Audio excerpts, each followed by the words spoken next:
The Dallas Cowboys surrendered 511 points last season, the worst mark in franchise history, and their answer became the most sweeping defensive teardown in football. 7 projected new starters, a new play caller, a defensive line rebuilt around 2 Pro Bowl anchors. At the center of everything stands one rookie, the rest of the league allowed to slide on draft night, a prospect evaluators graded as the cleanest player on the entire board. 10 teams passed on him. Before this season ends, every single one of those front offices will understand the size of their mistake. The offense never needed rescuing. Dak Prescott commanded a unit which piled up 471 points and finished second in the league in yardage. George Pickens earned a franchise tag worth $27.3 million after an all-pro caliber season beside CeeDee Lamb. Javonte Williams pounded out 1,201 rushing yards, the most by a Cowboy since 2019, then re-signed for 3 more years. So the front office went hunting on defense. Quinnen Williams, Kenny Clark, Rashawn Gary, and in late June, a stunning release inside the NFC handed Dallas a trade opening nobody saw coming. Christian Parker arrives from Philadelphia at 34 years old, carrying the Vic Fangio blueprint into a locker room starving for structure. New scheme, new identity, new second level. Meanwhile, a national analyst graded this offseason among the 10 worst in the league, then admitted in the same breath the Cowboys might become a contender almost overnight. Both claims refuse to coexist, and the numbers will settle the argument. The story starts in the trenches, where Dallas gutted its interior and rebuilt the entire room inside 12 months. But before we get into that, hit that like and subscribe button for more Cowboys and all the NFL content. Let's aim for 1,000 likes on this video. Scan the interior of this defensive line for the longest tenured player, and the search ends at Jay Toya, a 7th round pick from 12 months ago. Every other body arrived within the past calendar year. Kenny Clark came over from Green Bay in the Micah Parsons trade. Quinnen Williams landed at the deadline in a deal with the Jets. Otito Ogbonnia signed in free agency to hold down the nose. Jonathan Bullard added a veteran layer behind them. Nothing about this room resembles the group which took the field last September. Christian Parker is installing a gap and a half front. Interior linemen attack blocks, stay square, occupy multiple bodies, and keep the box light, so the linebackers behind them run clean to the football. The approach breaks hard from the one-gap penetration style Matt Eberflus ran, and it explains the roster surgery. Quinnen Williams grew up in this system at Alabama. Kenny Clark thrived in it for years, in Green Bay under the same coaching tree. 4 Pro Bowls for one anchor, 3 for the other. 2 giants, built in a lab for this exact scheme. Quinnen Williams spent minicamp praising Christian Parker as a coach who has won at a high level everywhere he has been, a teacher who opened his eyes on when to take his shots. He managed 1.5 sacks across 7 games after the midseason move, then earned a 4th Pro Bowl nod anyway while learning a dying scheme on the fly. Now he gets a full offseason, past rush consultant BT Jordan, and a defined role beside a proven nose guard. The trenches got fixed first. The unit paying the bills never broke at all. Every meaningful piece returns from an offense which finished second in the NFL in yards per game and hung 471 points on scoreboards. Dak Prescott stayed upright behind a line ranked 6th in sacks allowed per pass attempt. Brian Schottenheimer kept his play-calling structure intact, heading into year 2 as head coach. Continuity at this level rarely survives an NFL offseason, and it hands Dallas a floor most teams with rebuilt defenses never enjoy. While the defense learns a new language, the offense speaks fluently from day 1 of camp. George Pickens killed every holdout storyline before it started, showing up to minicamp, running drills, and telling reporters he plans no holdout and no hold in.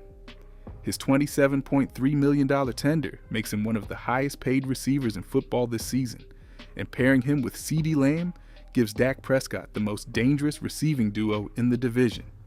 Javonte Williams returned on a 3-year, $24 million deal after rushing for more yards than any Cowboy since Ezekiel Elliott in 2019, including a 66-yard burst, the longest run by a Dallas back since 2011. The flaws live in situational football. Dallas ranked 20th in red zone success rate, despite elite overall efficiency, and the third down attack sat closer to average than dominant. Clean up those two areas, and this offense chases 500 points. The unit carries no mystery heading into camp. The mystery lives in the national perception of this team, because one prominent voice studied this entire roster, overhaul, and delivered a verdict which left the whole fan base stunned. ESPN handed the Cowboys a C+ for the entire offseason, a mark sitting among the bottom 10 in the league. The ordering inside the piece slotted Dallas 25th out of 32 teams. The lone decision earning praise was keeping George Pickens on the franchise tag without a long-term extension, framed as the right move with the receiver at the peak of his value. The move drawing the most criticism was the Osa Odigizua trade, with the argument claiming Dallas dealt the younger, cheaper defensive tackle to San Francisco and kept Kenny Clark partly for optics. The grade leaned on ghosts. The critique kept circling back to the Micah Parsons trade from a full year earlier, docking Dallas for chasing Max Crosby and missing, even though the near deal sending Max Crosby to Baltimore collapsed on a failed physical before he stayed in Las Vegas. The Rashawn Gary acquisition got labeled an overpay, despite Gary posting more quarterback pressures last season than any player currently on the Dallas roster, while costing a single 2027 fourth-round pick. Then came the closing line, and it snapped the whole argument in half. The same analysis admitted the coordinator change, and personnel reinforcements might lift this defense to roughly average, and an average defense beside this offense quickly turns Dallas into a contender. Read those two ideas side by side. A bottom 10 offseason, which produces a contender within months. The claims refused to share a page, and the clearest evidence against the grade arrived on draft weekend, when Dallas walked out of the first round holding the steal of the entire class. Remember, the rookie 10 teams let slide. Caleb Downs entered the draft as a 2-time unanimous All-American from Ohio State, and the highest graded prospect on multiple boards, yet positional value dragged the safety down the order on night 1. Dallas traded up one spot with Miami and took him 11th overall.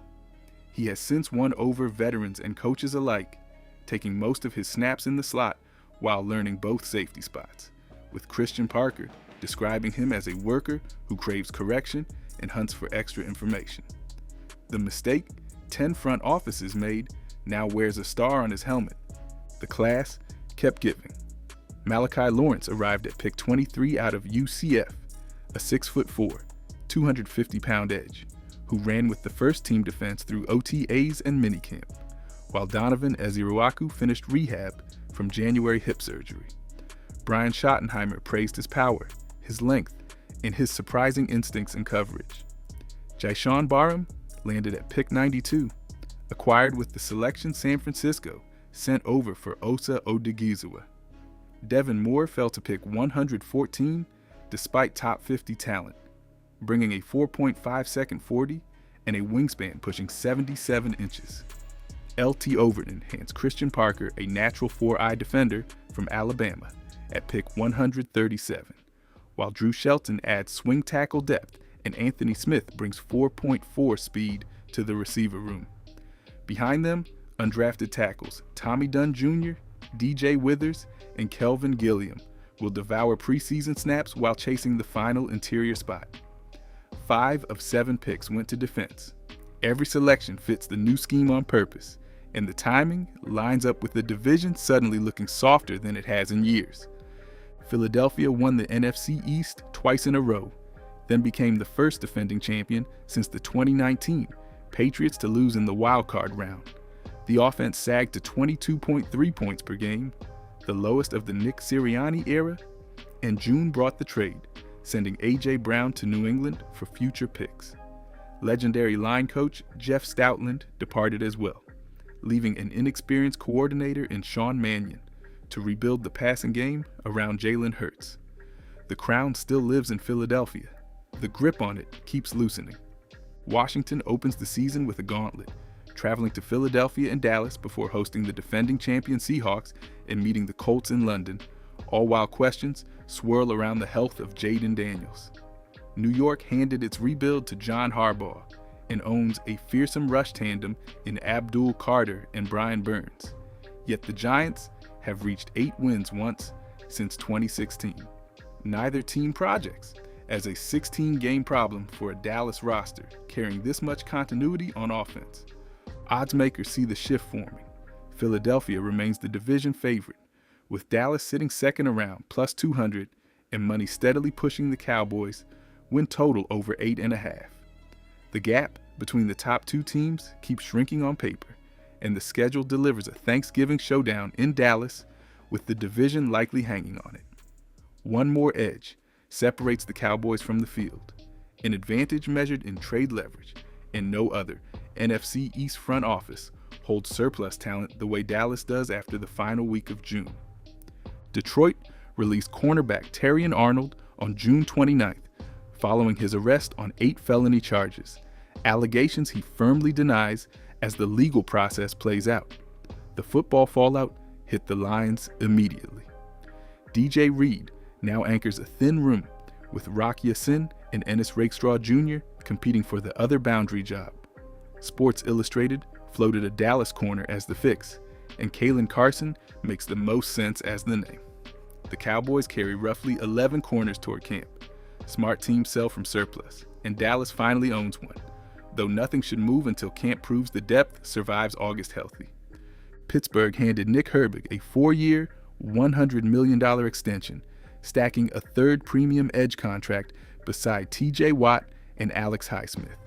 Trading Alex Highsmith saves the Steelers $14.5 million, and the 28-year-old delivered 9.5 sacks in 13 games last season.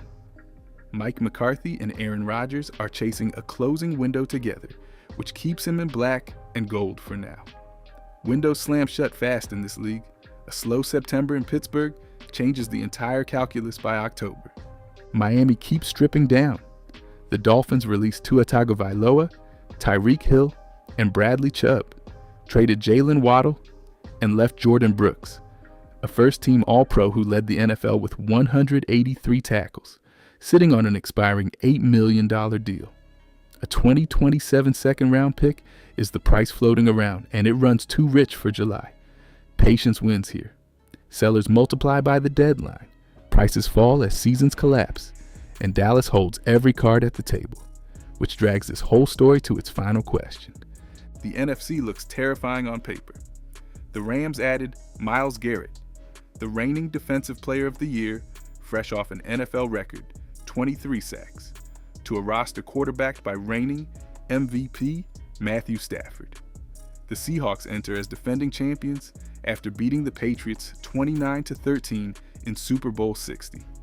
Hold on to this though. Seattle opened last preseason at 60-1 and lifted the trophy anyway. Dallas sits near 25-1 today, and recent history keeps crowning the NFC team nobody sees coming. Here's the call: 11 wins, 6 losses, a split with Philadelphia, a sweep of Washington and New York, and the NFC East title returning to Dallas for the first time since 2023. Caleb Downs finishes as a Defensive Rookie of the Year finalist from the safety position, and Christian Parker lifts the worst scoring defense in franchise history into the top 15 within 1 calendar year. Argue with any piece of it or all of it, and drop your own record prediction in the comments right now. The C+ narrative dies by Thanksgiving, when Philadelphia walks into Dallas with the division likely on the line. Training camp opens soon in Oxnard, where position battles will decide the final corner spot, the nickel rotation, and the last seat on the defensive line. And those fights deserve a full breakdown of their own. Subscribe before the Camp Battles video drops, because this team stopped rebuilding the moment Caleb Downs pulled on the star, and the rest of the NFC East is about to learn it the hard way.